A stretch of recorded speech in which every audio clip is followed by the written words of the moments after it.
Mi nombre es Carlos Centeno y vamos a empezar con ustedes un pequeño curso de actualización en el derecho de sucesiones, ¿no? Entonces nosotros ya hemos llevado, o creo que la mayoría ya somos egresados o hemos llevado ya el curso de lo que viene a ser el derecho de sucesiones, ¿no? Sí. Entonces, un poco para ubicarnos, ¿no? Sabemos bien que el derecho de sucesiones, y para solo precisarlo como un marco que vamos a para el curso que vamos a realizar, es tener en cuenta siempre que el derecho de sucesiones es parte de lo que viene a ser la gama de las disciplinas del derecho civil. Específicamente, el derecho de sucesiones es un derecho, y tenemos que entenderlo, parte de lo que es el derecho civil patrimonial. Aquí lo importante, señores, es el patrimonio de la persona. En el derecho de sucesiones lo relevante jurídicamente viene a ser pues las disposiciones del patrimonio que puede hacer una persona. La regulación que tiene el Código Civil también está orientado hacia la distribución o la asignación de la titularidad de los bienes, derechos y obligaciones de las cuales sea titular el causante o haya sido titular el causante. Entonces es parte de ese derecho, ¿no? Ese derecho patrimonial, ¿no? Y este derecho patrimonial pues sabemos pues que existe desde antigua data, ¿no? Desde muy antigua data existe lo que viene a ser el derecho de sucesiones. Y el derecho de sucesiones lo encontramos pues desde las primeras civilizaciones, ¿no? Desde los primeros conglomerados de seres humanos que han existido. Y uno de ellos pues justamente ha sido pues en lo que es en el derecho romano, ¿no? En el derecho romano sabemos que el derecho de sucesión tenía una especial importante relevancia, ¿no? Y hay manifestaciones y datos muy antiguos incluso de ello. Por ejemplo, sobre lo que fue en su momento la función notarial, ¿no? La función notarial, por ejemplo, existió en Roma. ¿Pero cómo? A través de la sacerdotisa del templo de las Vestales, ¿no? ¿Por qué tenía función notarial? Porque la sacerdotisa del templo de las Vestales era quien era depositaria del testamento de los patricios romanos. O sea, un patricio romano que hacía un testamento, la sacerdotisa de las Vestales era quien era la depositaria, ¿no? Y esto en la historia incluso hay una novela que quizás alguno de ustedes recuerde, de un autor inglés, un historiador y escritor, Robert Graves, que escribió una novela que se llamó Yo Claudio, en la cual hace muchos años hubo incluso una miniserie. Es decir, Yo Claudio, Livia, que era la madre del emperador Tiberio, era amiga de la sacerdotisa, y ella se enteraba de todo lo que el testamento decía, en abuso de esa amistad.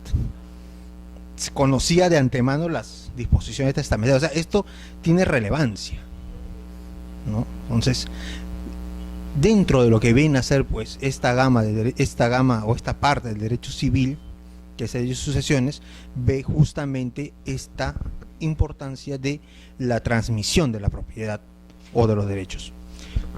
Y entrando ya rápidamente en materia, tenemos pues lo que viene a ser ya la apertura de lo que viene a ser lo que conoce de la sucesión. ¿Cuándo empieza la sucesión? ¿Cuándo empieza a iniciarse este llamado proceso sucesorio? Proceso sucesorio entendiendo desde un momento inicial que viene a ser la muerte de la persona hasta la distribución efectiva entre los herederos. ¿Cuándo inicia este proceso sucesorio?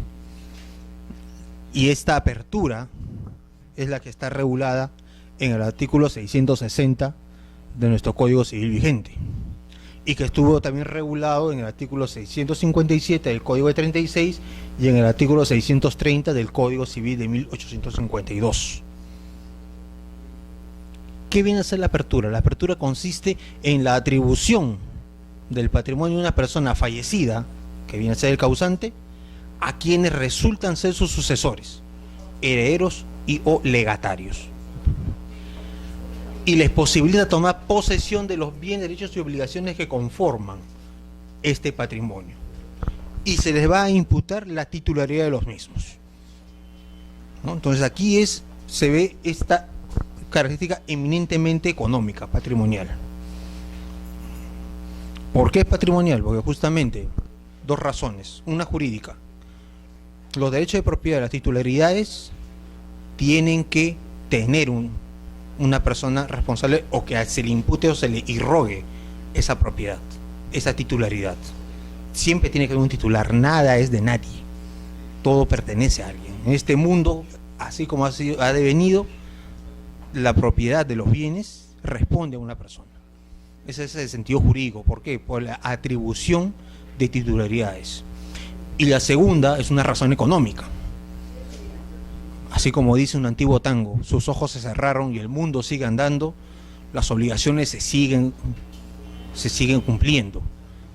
Hay una deuda, hay que pagar o hay que cobrar. Un inmueble existe y tiene que seguir su explotación económica. ¿Por qué? Porque la vida continúa. Y ello tiene que determinar y delimitar quiénes van a ser las personas que van a asumir ese rol. Y obvio, y lógico, hablamos de un patrimonio obviamente en un sentido genérico, como una universalidad de bienes, de bienes, derechos y obligaciones. Así como uno hereda patrimonio, uno también puede heredar, ¿qué? Deudas.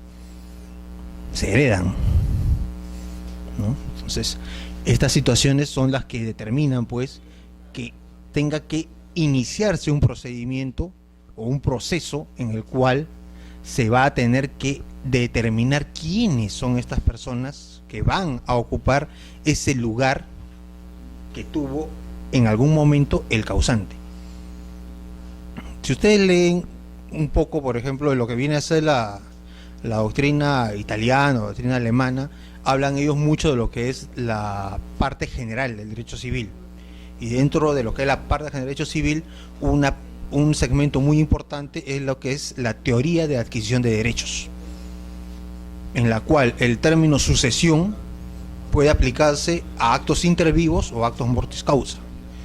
Actos intervivos, un acto de sucesión, cualquiera de los contratos que conocemos, donación, compraventa, dación en pago, son actos de sucesión. ¿Por qué? Porque yo me sucedo en el lugar de un titular anterior, me sucedo, ocupo jurídicamente el lugar de otro. Pero si es por causa de muerte, la sucesión mortis causa. O sea, dentro de esta teoría también se viene adscrita esta apertura de la sucesión como un hecho jurídico, ¿no? ¿Y cuál va a ser ese hecho jurídico determinante? La muerte. ¿Cómo desencadena toda esta normativa de derechos y sucesiones? Con la muerte que pone fin a la persona. El ser humano deja de ser un sujeto de derecho y va a pasar a ser un objeto de derecho. ¿Por qué hemos consignado nosotros aquí la declaración de Sydney de la Asociación Médica Mundial, en la cual pues se determina que la muerte se determina por la cesación irreversible de funciones cerebrales, incluido el bulbo raquídeo? El bulbo raquídeo es la parte específica de la columna que controla nuestras principales funciones motoras. Con nosotros nos levantamos, nadie piensa que dice al despertar, despierto y número uno, antes que nada, inhalar, exhalar. No lo pensamos. Nadie piensa que tiene que ser esta función de respirar, o que nuestro corazón tenga que seguir latiendo. No existe un dominio consciente nuestro en estas funciones, que sí las tiene el bulbo raquídeo. ¿Por qué es importante esta definición de lo que viene a ser la muerte en esta declaración de Sydney? ¿Por qué? Porque se llevó a la discusión sobre la posibilidad de practicar trasplantes de órganos. ¿En qué momento se puede hacer trasplante de órganos? Y en esta conferencia se dio justamente la precisión, que tenía que ser en el momento en que estas funciones cerebrales llegan a ser irreversibles. La convención es mucho más amplia en estos aspectos y precisa que incluso ya no pueda artificialmente seguir estimulando al cuerpo para que siga funcionando. En distintas series conocemos pues que existe la técnica de resucitación. ¿Qué es la técnica de resucitación? Primero, electroshocks. Una persona que padece un infarto o un detenimiento de corazón, primero corriente eléctrica. Luego una serie de sustancias. ¿Para qué? Para acelerar el pulso y los latidos. Se supone que con la muerte cerebral esto ya no se va a dar. No se pide o no se considera lo que es la muerte natural. ¿Qué entenderíamos por muerte natural? O muerte biológica, mejor dicho. La muerte biológica viene a ser justamente la destrucción de la última célula del cuerpo humano. ¿Eso cuándo ocurre? No puede determinarse, no se puede determinar a ciencia cierta. ¿Por qué? Porque cuando una persona fallece, el cabello sigue creciendo. El cabello puede seguir creciendo. O sea, si se dijese, ¿no?, que para poder determinar los efectos jurídicos de la muerte, la proyección de la muerte, para que produzca efectos jurídicos, y se tomase como parámetro la muerte biológica, simplemente no habría un momento definido, un momento determinado. Por eso la ciencia, a través de lo que fue la determinación del momento para poder extraer de un cuerpo los órganos que puedan servir para trasplante y salvar otras vidas, se consideró que era la muerte natural, la muerte, cerebral, no la muerte clínica, porque la muerte clínica se compara con el estado de coma, y en el estado de coma, como bien nosotros sabemos, la persona puede seguir viva artificialmente, con respiradores, por ejemplo con respirador artificial, ¿no?, aparatos que monitorean el latido y el pulso para que en el momento dado pueda también pueda reanimarse. O sea, hay procesos de extensión de la vida de una manera mecánica. En el caso de la muerte cerebral, las funciones cerebrales ya cesan, inclusive el bulbo raquídeo. Entonces, ese es el parámetro. Pero nosotros también, como buenos abogados que somos, sabemos que la muerte también puede ser declarada judicialmente, ¿no? ¿Cuáles son los requisitos para la declaración judicial de muerte? ¿Recordamos?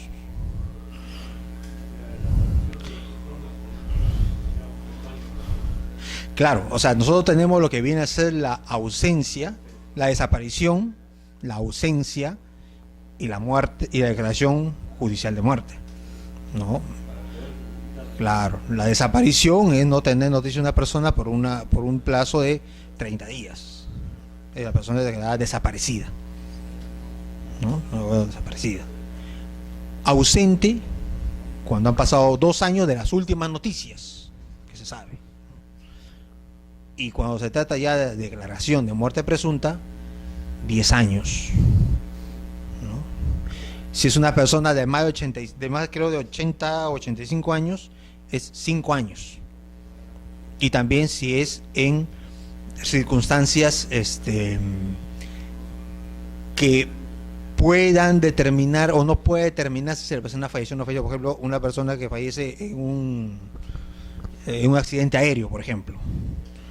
La persona desaparece, puede ser declarada ausente, puede declarar su muerte presunta a los 5 años. Por las circunstancias de la desaparición.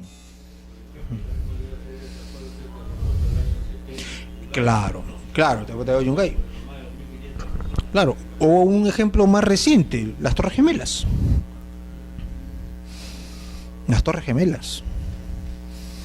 Y eso también trajo a colación también el hecho de que mucha gente también aprovechó y desapareció. Se hicieron los muertos. Hubo mucha gente que se hicieron los muertos. Para evadir la deuda, lógico. Lógico, mucha gente se declaró muerta ahí, sabe Dios dónde estarán, por dónde han resurgido. No, sí, en eso de la Torre Gemelas, por último, no se sabe ni cuántos murieron. No ha podido determinarse. ¿No? Es prácticamente imposible, ¿no? Determinar quiénes o cuántas personas fallecieron, no se sabe. Pero sí, lo que sí sucedió es que muchas fueron declaradas judicialmente muertas. Consecuencia, si hay deudas y no hay bienes, ¿a quién vas a reclamarle? A nadie, ¿no? Entonces, cuando ya estamos en lo que viene a ser la apertura de la sucesión, o sea, es necesario tener presente que la muerte, la apertura y la transmisión, y esto quisiéramos que se tenga muy en cuenta estos conceptos, ocurren sin solución o continuidad. O sea, ocurren de una manera radical e inmediata. O sea, nosotros sabemos que hay solución o continuidad cuando las cosas son de manera concatenadas, una detrás de otra. Muerte, apertura y transmisión ocurren al mismo tiempo, a la velocidad del sonido. Y acá se va a incluir lo que se viene a ser la vocación hereditaria y la delación. ¿Qué viene a ser la vocación hereditaria? ¿Qué es lo que viene a ser aquí la vocación hereditaria? La vocación hereditaria viene a ser aquí, dentro de el concepto de la apertura de la sucesión, aquella situación en la cual van a existir una serie de personas que van a tener la posibilidad de heredar. Tienen la posibilidad. Pongamos un caso de la vida real, ¿no? Tal vez ustedes recuerden que hace algunos pocos años, un par de años o algo más, un importante empresario peruano falleció, siendo soltero, ¿no? Peruano, tío de un conocido escritor, periodista y presentador de televisión, ¿no? Que ahora radica en Miami, ¿no? Muy conocido este personaje. Y el tío pues dejó una fortuna de $1.000 millones. Nada despreciable. Obviamente hubo un testamento. Sí, hubo un testamento que debatió porque el tío no tenía hijos. No tenía hijos. Entonces, en esa situación, ¿quiénes tenían la vocación hereditaria? Obviamente el señor era una persona ya mayor de edad, los padres ya no vivían, no tenía cónyuge, no tenía hijos, evidentemente el lugar lo ocupaban, como veremos más adelante cuando veamos el orden sucesorio, lo ocupaban los hermanos, ¿no? Entonces ellos tienen la vocación hereditaria, ¿no?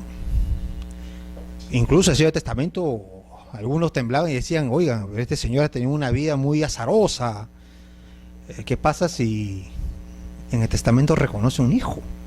¿Se puede hacer un reconocimiento de un hijo vía testamento? Claro, se puede hacer, porque la ley dice que el reconocimiento puede ser por escritura pública, y un testamento con esas características lo es. ¿Qué pasa si reconoce un hijo?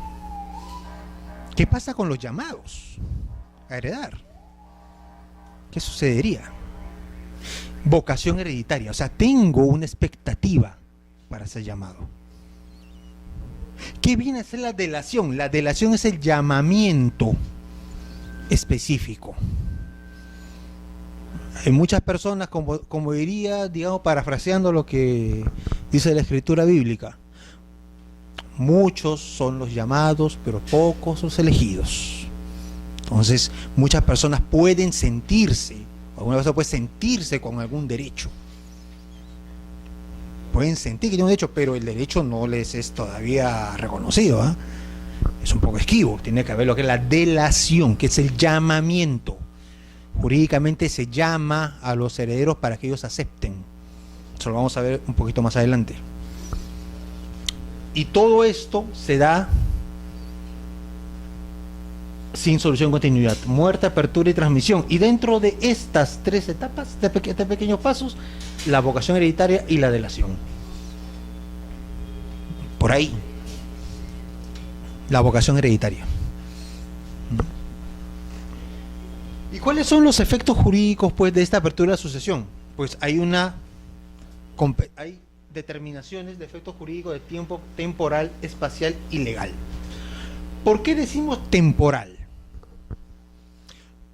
Porque dependiendo del momento de la muerte, en el tiempo se van a determinar inclusive quiénes pueden o no pueden ser los llamados. ¿Alguien recuerda cuáles son los derechos de un concebido? Recordamos los derechos de un concebido. ¿Qué características tiene el derecho de un concebido? Es expectaticio a condición de que nazca vivo. ¿No? Claro, ¿qué sucede si la persona que fallece había recién concebido, digamos, en el caso, tragicómico, ¿no? Una persona tiene relaciones sexuales, embaraza a la persona y fallece al segundo. Digamos, ¿no? Que son casos de comedia, de novela, ¿no? Pero nos puede servir para el ejemplo, ¿no? Entonces, temporalmente, ese concebido ¿podría tener un derecho expectaticio? Sí, podría tener un derecho expectaticio a la herencia. En el supuesto, por ejemplo, no sé si ustedes han escuchado el caso de los embriones de Melbourne.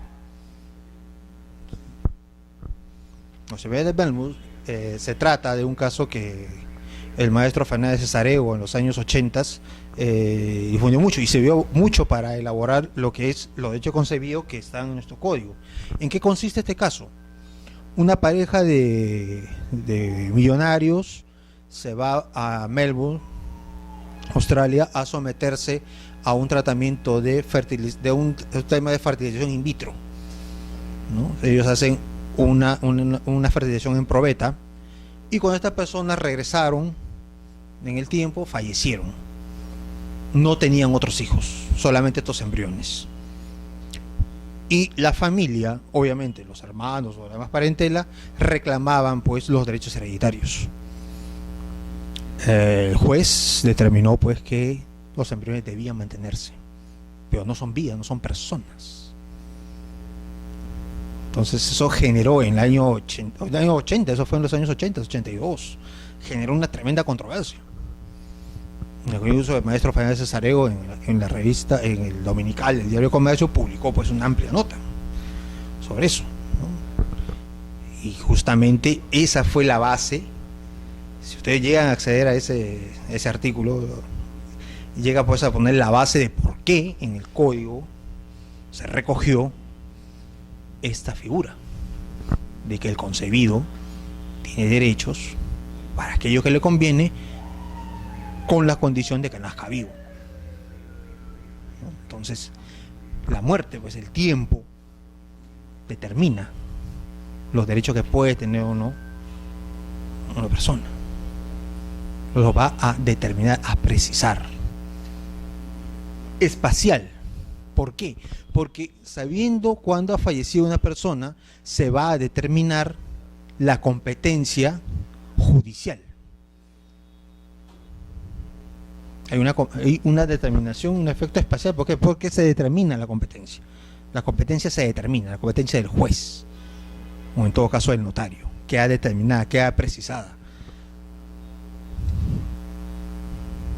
Y también esta competencia puede ser incluso fuera de nuestras fronteras. O sea, personas fallecen en el extranjero. Ahí tendríamos que aplicar ¿qué cosa? Las normas del DIPRI, ¿no? El derecho integral privado. El DIPRI. Tenemos que aplicar el DIPRI. Ilegal, porque se tiene que determinar cuáles son las reglas o cuáles son las normas que van a aplicarse, ¿no? Por ejemplo, ha habido pues una modificación sustancial en el artículo 726 del Código Civil, ¿no? El 726 del Código Civil dice que son los herederos forzosos. ¿Quiénes son los herederos forzosos? A ver si nos acordamos. los hijos y demás descendientes, los padres más ascendientes y quien más el cónyuge, ¿no? Conjuntamente, ¿no? Pero hemos cometido una pequeña omisión. El conviviente. El conviviente también tiene actualmente ya derechos ficticios. Legal. ¿Qué norma vamos a aplicar? La persona fallece antes o después de la situación de convivencia. La convivencia puede ser que haya cumplido con todos los requisitos para ser declarada judicialmente la unión de hecho para los efectos de la aplicación de las normas de las sociedades gananciales, pero no fue declarada judicialmente, digamos. El tiempo que ha fallecido la persona, ¿se aplicaría, no se aplicaría, tendría, es retroactiva, no es retroactiva? Legal. Y eso, señores, es bien esquivo entre nosotros, ¿eh? El tema de interpretación en el tema de sucesiones es muy especial, ¿eh? O sea, no es tampoco tan fácil, ¿eh? No es tan facilita. Pareciera, pero no lo es.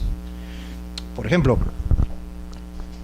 cuando ustedes hagan un estudio de títulos, por ejemplo, y ustedes determinan que, por ejemplo, hay un cliente que adquirió derechos, digamos, de una persona que a su vez heredó de alguien que falleció en el año 1982, si era, por ejemplo, que el padre lo compró soltero, heredó la esposa y heredaron los hijos. Bueno, nuestro código dice pues que en ese supuesto el cónyuge hereda una parte igual a la de un hijo, ¿no? Entonces, si es digamos la madre y 3 hijos, cada uno hereda una cuarta parte, un 25% por así decirlo, aproximadamente. Pero como esta persona ha fallecido en el año 82, no podemos aplicar esa regla. ¿Por qué? Porque el artículo 2117 del Código Civil señala que aquellas personas que han fallecido antes de la vigencia del Código del 84 tiene que aplicarse las normas del Código de 1936. Una norma que decía algo así como que la cónyuge hereda con los hijos siempre y cuando sus gananciales no excedan los 2/3 de lo que le correspondería a un hijo legítimo. Este pequeño trabalenguas se aplica a ese caso. ¿Cómo determinamos los 2/3? Hay que tener todo el patrimonio. ¿Cuánto le tocará? No sabemos. Entonces es algo que demandará pues una labor extraordinaria de parte nuestra, como abogados en ese supuesto. ¿Por qué? Porque la norma así lo ha determinado. ¿Qué ley vamos a aplicar?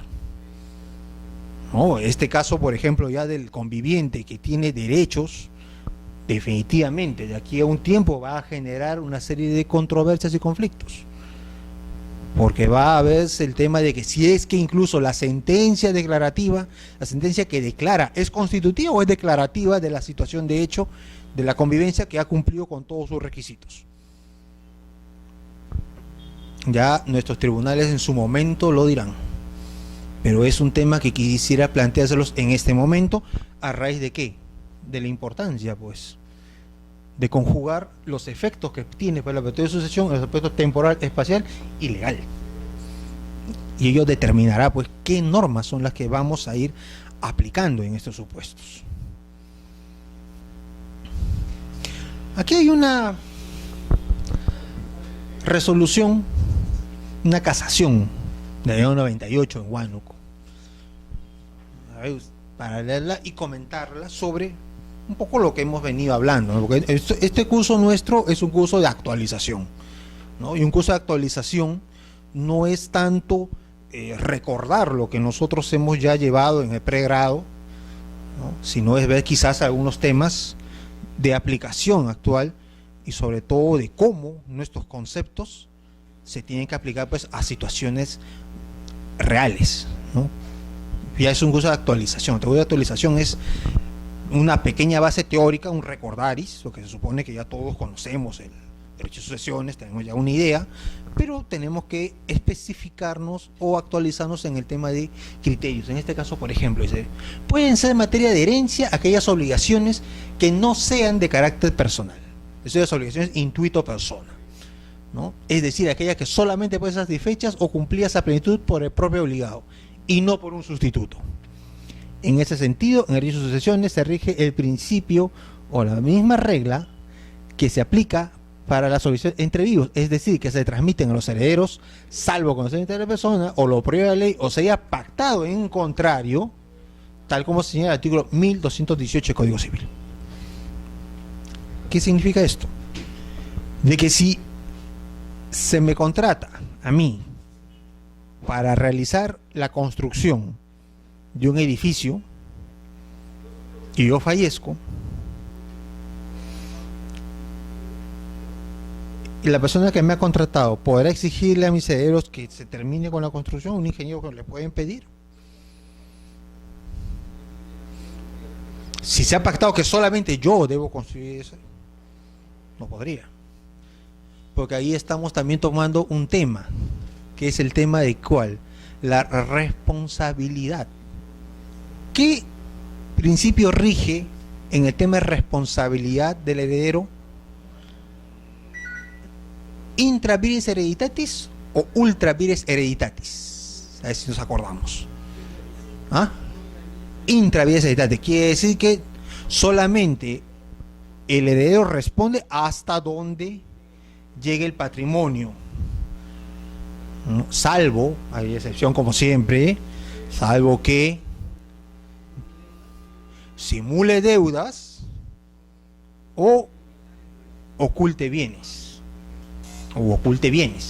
O sea, si hago, obviamente, si hago una inconducta, ¿no? Una inconducta, simplemente pues soy sancionado, ¿no? Cualquiera que se porta mal le queda una sanción. Entonces, ya sea que yo simule deudas de mi causante o yo esconda bienes, o ahí sí ya respondo con tu patrimonio. Ahí sí uno responde con todo, ¿no? Uno responde con todo. En este caso, siempre pues es necesario que cuando se revise ustedes un testamento o se revisen cuáles son los bienes, tener siempre en cuenta esto. ¿Por qué? Porque puede haber ¿qué? Pacto en contrario. O sea, obligaciones intuito persona, creo que eso es claro. Si yo contrato a Juan Diego Flores para que el día de matrimonio cante las arias en mi boda, evidentemente no va a venir pues que digo Pelo Madueño o Huicho García a cantar, pues no van a entrar ellos. Tiene que ser Juan Diego Flores. No va a ser su hermano si él ha fallecido, ¿no?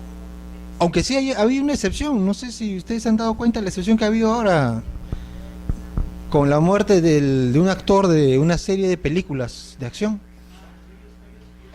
del actor Mark Wahlberg, que él tenía un contrato de exclusividad para realizar el personaje en la serie, esa saga de películas. Pero ahora quien va a realizar